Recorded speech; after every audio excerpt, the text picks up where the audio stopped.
In this InDesign tutorial, let's take a look at how to send to back.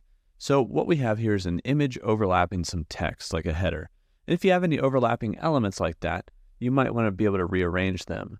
So what we're going to do here is send the image behind the header so we can see the text on top of it. I'm going to click on the image and right-click on it, and then we're going to go to Arrange. In Arrange, we'll see Send to Back. We can also send backward, and that's like one step at a time if you have multiple elements overlapping. But if you just want to send an object all the way to the back of everything, you just click Send to Back.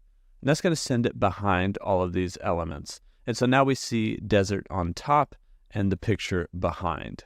Now this also depends on the layers panel. So when we click on the layers panel, everything here is in layer 1. But you can have layers or multiple layers that are actually in front of or behind others. So in this case, if layer 1, as we drop these layers down, actually included the image and layer 2 had the text, so we put this in layer 2, no matter what we do with the image, it's only going to send it to the back of this layer. So this layer would need to be underneath layer 2, like this, or the image and the text need to be on the same layer, and then you can send them to the back and to the front. So they're in front of or behind each other.